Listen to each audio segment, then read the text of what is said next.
जय माता जी दोस्तों। मैं हूँ अर्चना तिवारी। स्वागत करती हूँ अपने चैनल ज्ञान की बात विद अर्चना चिंतामणि में आप लोगों का। कैसे हैं आप लोग? ये बताने के लिए कमेंट बॉक्स में जय माता जी हर हर महादेव जरूर लिखिए। आप मेरी वीडियो कहाँ से देखते हैं कमेंट बॉक्स में बताइए। आज की वीडियो में हम बात करने वाले हैं सकट चौथ, तिल चौथ, तिल गुड़ चौथ कब है। सन 2025 यानी नए साल में आने वाला गणेश जी का पूजा विधिवत सकट चौथ, गणेश चौथ, तिल चौथ कब मनाया जाता है। शुभ मुहूर्त क्या है, पूजा की विधि क्या है, पूजा का नियम कैसे किया जाता है, क्यों किया जाता है और सकट चौथ की विशेष कहानी यानी कथा। तो ये सारी चीज़ें जानने के लिए हमारे वीडियो में इन तक बने रहिए। सारी वीडियो को पूरे वॉच करिए और समस्त जानकारियों को हासिल करिए बिल्कुल तुरंत। तो चलिए शुरू करते हैं बिना देर किए। इससे पहले अगर आप मेरे चैनल पर नए हैं तो मेरे वीडियो का हर नया नोटिफिकेशन आपको पहले मिल जाए, इसके लिए हमारे चैनल को सब्सक्राइब कर लीजिए। अगर हमारी वीडियो आपको पसंद आती है तो कृपया करके लाइक कर लीजिए। आपके एक लाइक और एक सब्सक्राइब से हमको हिम्मत और ताकत बहुत मिलती है, जिससे मैं नई नई जानकारियाँ आप लोगों के पास लेकर आती हूँ और आपसे जुड़े रहने के लिए मैं भी मेहनत करती हूँ। तो चलिए शुरू करते हैं बिना देर किए। सबसे पहले ये जान लेते हैं सकट चौथ जो होता है माघ माह की चतुर्थी तिथि में पड़ता है और ये चतुर्थी तिथि भगवान गणेश जी को समर्पित है। भगवान गणेश जी की पूजा की जाती है, सकट माता सकट चौथ की पूजा की जाती है। तो ये नए साल में यानी जनवरी के महीने में सन 2025 यानी 17 जनवरी को मनाया जाएगा। अब जानते हैं कि डेट में कब से कब तक लग रहा है सकट चौथ का शुभ मुहूर्त। तो मुहूर्त में 17 तारीख को ही शाम 17 को यानी 17 को 4 बज के और सुबह में 4 बजकर 26 मिनट से शुरू हो रहा है। 4 बज के 26 मिनट से शुरू हो रहा है और समाप्त हो रहा है ये 18 को 5 बजकर 30 मिनट पर।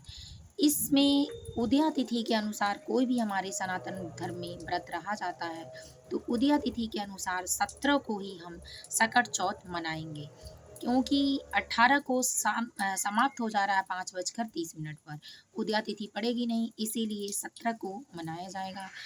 अब जानते हैं कि इसके पूजा का नियम क्या है। चंद्रोदय का भी टाइम आप लोग इन तक बने रहिए, जिससे आपको पता चले कि चंद्र भगवान कब निकलेंगे और क्या क्या विधि है। सबसे पहले विधि को जानते हैं। पूजा की विधि समस्त विधि सुबह से शाम तक की होती है, यानी नहाए खाए से लेकर और व्रत उपवास पारण तक। तो नहाए खाए एक दिन किसी भी व्रत के एक दिन पहले होता है, जिसमें समस्त माता बहनें बाल धुलती हैं। उसमें वर्जित होता है कि बाल धुलने के बाद कहीं कहीं सिंदूर लगाया जाता है, कहीं नहीं लगाया जाता है। तो आप देख लें कि आपके वहाँ कैसे लगाया जाता है, तो आप उसी तरह का नियम करें। लेकिन इसके बाद स्नान ध्यान करने के बाद तिल को जल में डाला जाता है, या तिल का पत्ता हो, गंगा जल हो, डालकर स्नान किया जाता है शुद्ध होकर। फिर शुद्ध शाकाहारी साफ सुथरे बिना लहसुन प्याज का भोजन किया जाता है। याद रखें कि इसमें तुलसी जी की पूजा बिल्कुल नहीं होती है, तो तुलसी जी को कहीं पूजा में शामिल ना करें, नहाए खाए से लेकर और व्रत के पारण तक का। तो शुरू किया जाता है। फिर अपना जो नित्य क्रियाकर्म होता है उसको उस दिन स्नान ध्यान और पूरे दिन का किया जाता है। फिर उसके सुबह में व्रत किया जाता है। स्नान करने के बाद साफ सुथरे वस्त्र पहने जाते हैं। याद रखना चाहिए इसमें कि नहीं पहनना है सभी लोगों को, भूरे, काले और नीले रंग के वस्त्र नहीं पहने जाते हैं। हरा वस्त्र, लाल वस्त्र, पीला वस्त्र ही पहने। इसके बाद आप स्नान ध्यान करने के बाद शुद्ध साफ कपड़े इसी रंग के पहनने के बाद जय गणेश भगवान और गणेश चौथ माता, ये कहकर आप पूरे दिन मन ही मन रटन करें। इसके बाद शाम के समय जब चंद्रोदय का समय होने से पहले आप एक चौकी लगाएं, या आपके वहाँ जैसे विधिवत किया जाता है उस हिसाब की चीज़ें रखकर लाल या हरे रंग का वस्त्र ओढ़ाएं। इससे गणेश जी को लाल और हरे रंग का ही वस्त्र पसंद है, तो उनको लाल और हरे रंग का उस चौकी पे वस्त्र ओढ़ाएँ।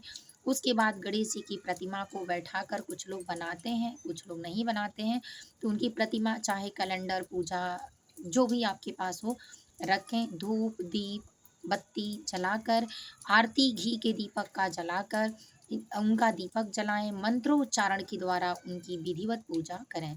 फूल माला चढ़ाएँ, उनको जनेऊ चढ़ाएँ, अगर किसी के वहाँ चढ़ता हो तो चढ़ाएँ, नहीं चढ़ता हो ना चढ़ाएँ, लेकिन गणेश जी की पूजा में विधिवत रूप से पूजा करें। चढ़ता तो है, कहीं-कहीं पिछले के ज़माने में बहुत सारी ऐसी बातें थी कि जो उपस्थित नहीं था, तो अगर चढ़ता हो आप अपने परिवार के लोग से पूछ कर करें, अगर नहीं चढ़ता हो तो मत चढ़ाएँ। जैसे आपके वहाँ पूजा होती है, उस तरह से विधिवत पूजा करें। उसके बाद पूजा विधि को समाप्त करने के बाद आरती करें, गणेश जी का भोग लगाएँ। उस दिन आप भले ही मत खाएँ, लेकिन खीर का भी भोग लगाएँ गणेश जी को। नहीं तो खीर का भोग अगर नहीं लगाना है, तो तिल और गुड़ का तो चढ़ता है, तो हमारे वहाँ तो शकरकंदी, गाजर, काला वाला कैरट, तो काला वाला और लाल वाला होता है, गुड़ होता है, अदरक होता है, तिल होता है। आपके वहाँ क्या रखा जाता है पूजा में? ये सारी चीज़ें शकरकंदी यानी लखनऊ में शकरकंदी और हमारे वहाँ गंजी। आपके वहाँ कहाँ बोला जाता है? आप किस क्षेत्र से हैं? ज़रूर बताएँ कमेंट में। तो ये एक थाली प्लेट में रखकर विधिवत चढ़ाया जाता है। तिल और गुड़ का लड्डू ये गणेश जी को भोग में अर्पित ज़रूर करें। इसके बाद चंद्रोदय का समय तक आप आरती पूजन करके अर्घ देने के लिए तैयार रहें। अर्घ में कहीं-कहीं सीख का भी यूज़ होता है, कहीं नहीं होता है, तो जिस हिसाब से आपके वहाँ होता हो ज़रूर करें। एक चीज़ बहुत याद रखें, पहले के ज़माने के लोग आँचल के साथ बाल पकड़कर बिल्कुल ऐसे बाल पकड़ कर ला के देती थीं, आँचल में बिल्कुल ऐसे पकड़ कर देती थीं। तो अर्घ में याद रखें कि आँचल यानी कपड़े को भी दूर रखें और गाय के दूध से हो सके तो अर्घ दें कि और पान का पत्ता, सुपारी रखकर उस पर स्वास्तिक चिन्ह बनाकर या सिंदूर से टीक दें। वैसे स्वास्तिक चिन्ह आज के ज़माने में आम बात है, सबको बनाना आता है, तो बनाएँ और उस पर अर्घ दें। खाली अर्घ बिल्कुल ना दें, किसी गमले में दें, किसी के पैर से ना लगे, कहीं ऐसी जगह ना जाए जो गंदगी में हो, नाली में हो, तो इन बातों का आप विशेष रूप से ध्यान रखें। फिर आप उनके अर्घ को देने के बाद समस्त प्रसाद को अपने भाईजन में, बंधुओं में वितरण करें। फिर उसके बाद अपने स्वास्थ्य का ध्यान रखते हुए गुनगुने पानी से अपने व्रत को खोलने के लिए उसी समय आप क्योंकि शाम को चंद्रोदय का समय के ही दें। आप जानते हैं चंद्रोदय का समय क्या है? तो 9:09 पर चंद्रोदय का समय है। वैसे ही आप अपने क्षेत्र के हिसाब से देख लें, हर जगह चंद्रोदय जो होता है वो हर जगह अलग-अलग टाइम से सिटी से होता है। तो आप ये देख लें, उसके पहले समस्त पूजा विधि को समाप्त करने के बाद चंद्रोदय जी को अर्घ यानी गणेश जी की पूजा के बाद, संकटा माता की पूजा के बाद अर्घ दें और एक चीज़ और याद रखें कि दीपक 4 बातियों वाला जलाएँ क्योंकि 4 चौथ 4 रा 4 अ, नहीं 4 चौथ के दिन 4 चौथ 4 बाती आज चौथ की राती। इसलिए चौथ की रात में 4 दीपक 4 मुँहों वाला यानी चारों दिशाओं में आपके बच्चे की यश और कृति फैली रहे। इस व्रत का करने का माताओं का उद्देश्य है कि उनके बच्चे का यानी जो बेटे होते हैं उनकी दीर्घायु हो, उनकी माता उनकी लंबी उम्र की कामना के लिए, उनके यश कृत के लिए ये व्रत अपने बच्चों के लिए रखती हैं। तो चारों दिशाओं में उनके भविष्य का उज्ज्वल झंडा लहराए, इसलिए 4 दीपक 4 बाती वाला ज़रूर बन 1 दीपक 4 बाती वाला ज़रूर बनाएँ।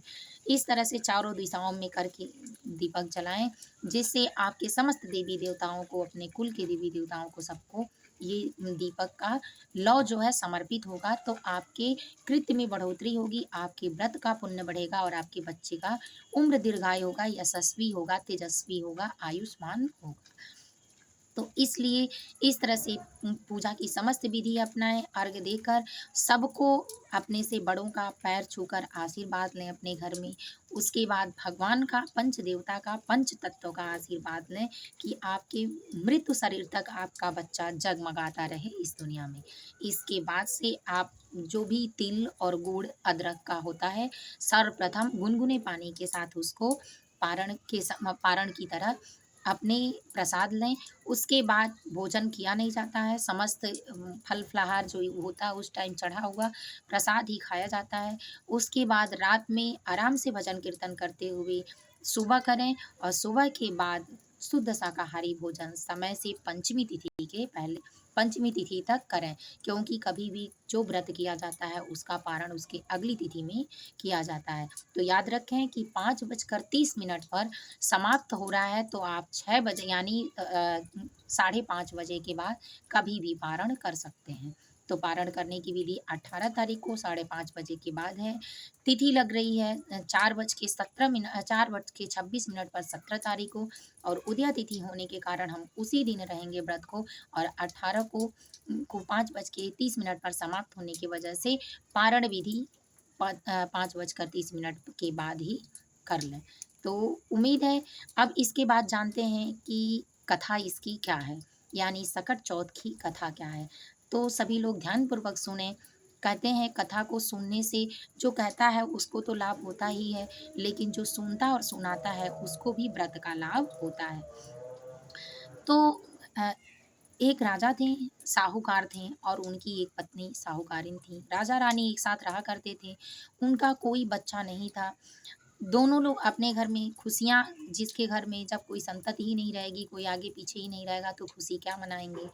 लेकिन एक दिन रानी घर के बगल में गईं, वहाँ देखीं तो कुछ महिलाएँ बैठकर सकट चौथ की पूजा कर रही थीं और कथा को सुना रही थीं। रानी ने पूछा, "आप लोग क्या कर रही हैं? ये किसकी कथा है?" तो जो महिला कर रही थी वो बताई कि हम लोग सकट माता की पूजा और गणेश जी की पूजा कर रहे हैं। आज सकट चौथ यानी तिल गुड़ चौथ है, तो हम उनकी पूजा कर रहे हैं। पूछी क्या होता है, तो कहीं कि इससे यशस्वी पुत्र होता है, पुत्र रत्न की अच्छी प्राप्ति होती है, और पुत्र का यश बढ़ता है, समाज में मान प्रतिष्ठा बढ़ता है, लंबी उम्र का होता है, अपने माता-पिता का श्रवण होता है। तो वो कहीं कि हमारा भी कोई पुत्र नहीं है, मैं सकट माता से आशीर्वाद माँगती हूँ, उनके चरणों में अपने सर को अर्पित करती हूँ कि अगर मेरा कोई पुत्र होगा, तो मैं भी तिल गुड़ चढ़ाऊँगी और इस व्रत की पूजा विधि समस्त अपने घर कराऊँगी, व्रत उपवास करूँगी, मेरा पुत्र होगा तो। तो घर आईं, उसी महीने में उनका गर्भ रह गया।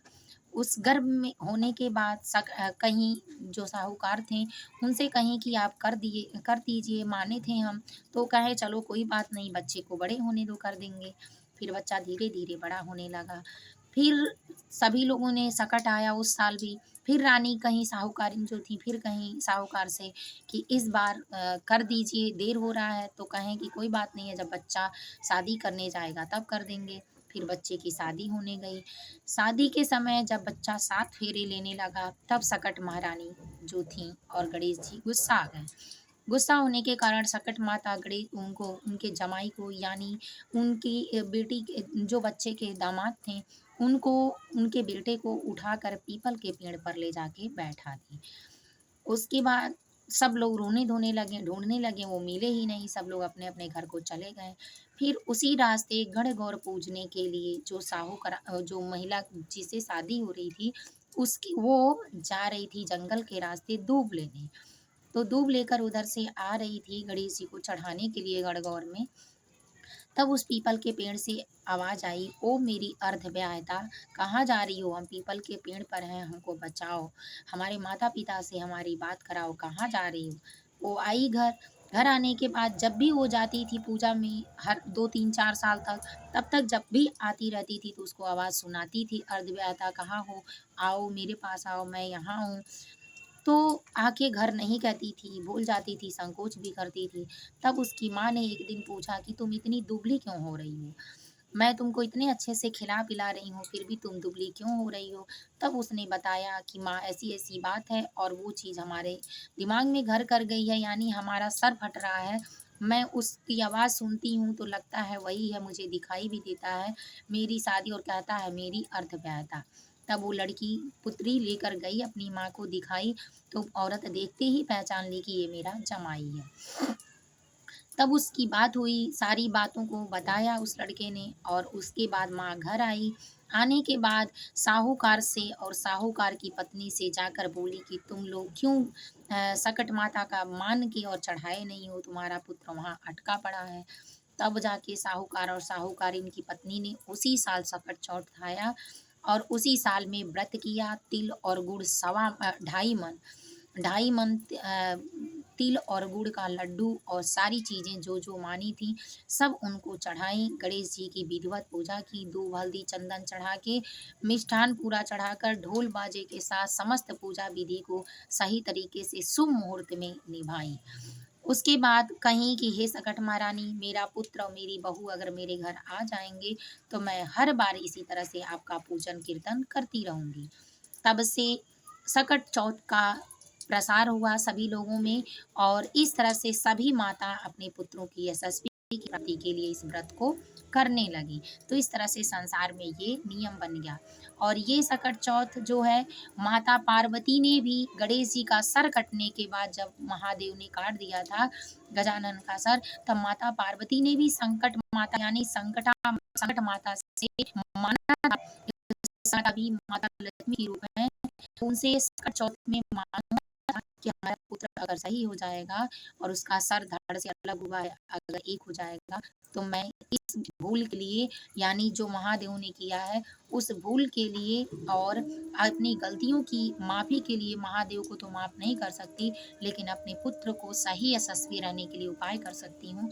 तो हे माँ, रास्ता दिखाइए और मैं आपके व्रत को करूँगी, मेरे पुत्र को सही करिए। तो माता पार्वती ने भी इस व्रत को किया था। राजा हरिश्चंद्र की पत्नी ने भी अपने पुत्र को पाने के लिए ये व्रत किया था। तब से इस कथा का प्रारंभ हुआ सकट चौथ का। तो उम्मीद है कि आपको पूरी कहानियाँ अच्छी लगी होंगी। वीडियो ज़रूर शेयर करिए, जिसके पास ना हो, जिसको जानकारी ना हो, उसे पूछिए, उसे बताइए। और सकट चौथ की सभी को हार्दिक शुभकामनाएँ, मंगल को शुभकामनाएँ। सब अपने-अपने बच्चों के साथ अपने सपने को लेकर सकारात्मक तरीके से सुखी और संपन्न जीवन यापन करें, यही कामना है मेरी। गणेश जी से प्रार्थना है मेरी, आप सभी लोग मंगलकारी अपने-अपने घरों में रहें। सबका पुत्र यशस्वी, उनके माता-पिता के अनुसार श्रवण और आज्ञाकारी बालक हो। तो मेरी वीडियो अगर पसंद आई हो तो कृपया करके लाइक कर लें, चैनल को सब्सक्राइब कर लें। फिर मिलेंगे एक नए वीडियो में नए ज्ञान के साथ, तब तक वीडियो यहीं एंड करती हूँ। जय माता जी, जय गणेश भगवान। कमेंट बॉक्स में ज़रूर लिखें।